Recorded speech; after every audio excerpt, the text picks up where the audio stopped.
Hi everyone, welcome to VG Physics Tamil. So நம்ம இன்னைக்கு நம்மளோட 6th லெக்சருக்கு வந்துட்டோம், which is Coulomb's law, and I hope everyone is fine. ஜாலியாக இருக்கீங்கன்னு நினைக்கிறேன் லீவில். பட் ஆனால் கொஞ்சம் நேரம் எடுத்து படிங்களா, தங்களா ரசாங்களா.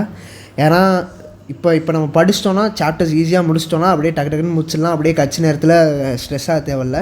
நீங்கள் கட்சி நேரத்தில் தான் எடுத்து ஒரு நாள் நைட்டு முன்னாடி எடுத்து படிக்க போகிறேன், மாசாக பண்ண போகிறேன், ஸ்டேட்டஸ் என்ன மாதிரி நீங்கள் போட்டுட்டு பண்ணிங்கன்னா கரெக்டாக படிக்க முடியாது தான். ஸோ இன்னையிலேருந்தே நீங்கள் லெக்சர்ஸ் ஃபாலோ பண்ணுங்கள், நோட்ஸ் எடுங்க, அதை கம்ப்ளீட்டாக ரிவைஸ் பண்ணிகிட்டே இருங்க. ஈஸியாக எக்ஸாம் எழுதிடலாம், சரியா? ஓகேவா? So let's go into the topic completely. என்ன பண்ண போகிறோன்னா, இந்த லா வந்து பார்த்தோன்னா ஃபர்ஸ்ட் வந்து இங்கே என்ன சொல்லியிருக்காங்கிறத படிக்க போகிறோம். அண்ட் மேத்தமெட்டிக்கலாக இதில் வந்து ஒரு ஃபார்முலா டிரைவ் பண்ண போகிறோம் கூலும்ஸ் லாவில். கூலும்ஸ் லா வந்து உங்களோட நீங்கள் ஹையர் எஜுகேஷன் போனாலுமே ஃபிசிக்ஸில் பர்சியூ பண்ணிங்கன்னா இந்த கூலும்ஸ் லா வந்து அங்கே வரையும் வரும். Because it's a most fundamental லா, ஒரு பேசிக்காக இருக்கிற ஒரு இம்பார்ட்டண்ட்டான ஒரு லா. எப்படி நியூட்டன்ஸ் தேர்ட் லா நீங்கள் படிச்சிருப்பீங்களோ, கூலும் லா வந்து எலக்ட்ரோஸ்டாட்டிக்ஸ் சாப்டரில் ஒரு இம்பார்ட்டண்ட்டான ஒரு லா, சரியா? சிம்பிள். ஸோ இங்கே என்ன சொல்கிறாங்கன்னு பார்த்துடலாம். Coulomb detected the expression for force between 2 point charges in vacuum or free space. இங்கே எல்லா வேர்ட்ஸுமே இம்பார்ட்டண்ட், சரியா? ஸோ இதில் இருக்கிற எல்லா வேர்டிங்கும் இம்பார்ட்டன்ட். ஏன்னா நான் அது உங்களுக்கு எக்ஸ்பிளைன் பண்ணுறேன். ஸோ ஃபர்ஸ்ட் 2 ஸ்டேஷ்னரி பாயிண்ட் சார்ஜஸ்ன்னு சொல்கிறாங்க, இன் வேக்யூம் ஆர் ஃப்ரீ ஸ்பேஸ்ன்னு சொல்கிறாங்க. இந்த 2 கண்டிஷனுமே இம்பார்ட்டன்ட், ஓகேவா? ஸோ ஃபர்ஸ்ட் இங்கே என்ன சொல்கிறாங்கன்னா, 2 பாயிண்ட் சார்ஜஸ் இருக்குங்கிறாங்க, Q1 அண்ட் Q2. இது ரெண்டுமே பாயிண்ட் சார்ஜஸ். அதாவது இதோட மாஸ் வந்து இந்த பாயிண்டில் வந்து கான்சென்ட்ரேட் ஆகிருக்கு. இதுக்கு எந்த வால்யூமும், இந்த ஸ்பேஸில் வந்து இது எந்த வால்யூமும் ஆக்குப்பை பண்ணல, ஓகேவா? இந்த மாஸ்க்கு வந்து சார்ஜ் Q1 இருக்குது, ஓகேவா?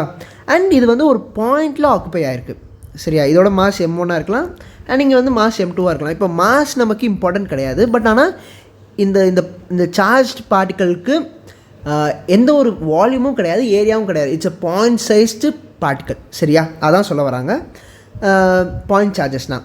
அண்ட் தேர் ஸ்டேஷ்னரி, இந்த பாயிண்ட்லேயே ரெஸ்ட்லேயே இருக்குது, ஓகேவா? இதை வந்து இந்த இடத்துல ஃபிக்ஸ் பண்ணிட்டாங்க, சரியா? இது மூவ் ஆக முடியாது. And it's kept in vacuum or free space. இது ஏன்னு நான் உங்களுக்கு வந்து இந்த ஃபார்முலாவை கம்ப்ளீட்டாக டிரைவ் பண்ணி முடிச்சோன்னு சொல்கிறேன், சரியா? இந்த மாதிரி இருக்கும் போது, ஓகேவா, இந்த 2 சார்ஜ் வந்து இருக்கும் போது, and it is separated by some distance ஆர்ன்னு வச்சுக்கலாம். இப்படி இருக்கும் போது என்ன ஆகுனா, இந்த 2 சார்ஜ்க்கு நடுவில் சம் ஃபோர்ஸ் இருக்கும், ஓகேவா? அதான் கூலும் ஃபோர்ஸ்ன்னு சொல்லுவாங்க, இல்லை எலக்ட்ரோஸ்டாட்டிக் ஃபோர்ஸ்ன்னு சொல்லுவாங்க, சரியா? அந்த ஃபோர்ஸோட ஃபார்முலா எப்படி இருக்குங்கிறத கூலும் சொல்கிறாருன்னு பார்த்தீங்கன்னா, the electrostatic force is directly proportional to the product of magnitude of 2 point charges and inversely proportional to the square of distance between the 2 point charges. So mathematically அவர் சொல்கிறத நான் எப்படி எழுதலான்னு பார்த்தீங்கன்னா, இந்த எலக்ட்ரோஸ்டாட்டிக் ஃபோர்ஸ் எஃப்னு வச்சுக்கலாம், ஓகேவா? It's directly proportional to the magnitude of 2 product of magnitude of 2 charges, ஓகேவா? புரியுதா?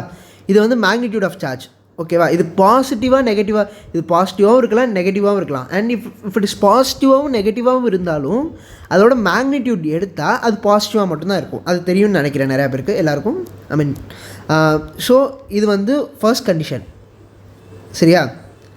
ப்ளஸ் இவங்க என்ன சொல்கிறாங்கன்னா, the force is inversely proportional to the square of distance between that,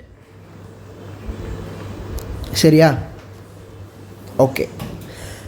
so இதை வந்து நம்ம டுகெதராக எழுதும் போது இதை வந்து ரெண்டையும் சேர்த்து எப்படி எழுதலாம்னா, F is proportional to Q1 Q2 divided by R ஸ்கொயர்னு எழுதலாம், சரியா? இது வந்து ப்ரொபோர்ஷனாலிட்டி, ஓகேவா? இந்த ப்ரொபோர்ஷனாலிட்டி சைனை வந்து ரிமூவ் பண்ணும் போது நமக்கு எப்போவுமே ஒரு ப்ரொபோர்ஷனாலிட்டி கான்ஸ்டன்ட் வரும், சரியா? அப்போ F can be written as K into Q1 into Q2 divided by R square. So இதுதான் வந்து பார்த்தோன்னா electrostatic force between 2 charges Q1 and Q2 which are separated by distance R. அதோட ஃபார்முலா வந்து இதான் வந்து கூலும் சொன்னதுபடி இதோட ஃபார்முலா. ஸோ இதோட சிக்னிஃபிகன்ஸ்லாம் இப்போ என்னென்னு பார்ப்போம். அதுக்கு முன்னாடி ஒரே நிமிஷம், இந்த ஸ்லைடு வந்து ஒரு மாதிரி கஷ்டமாக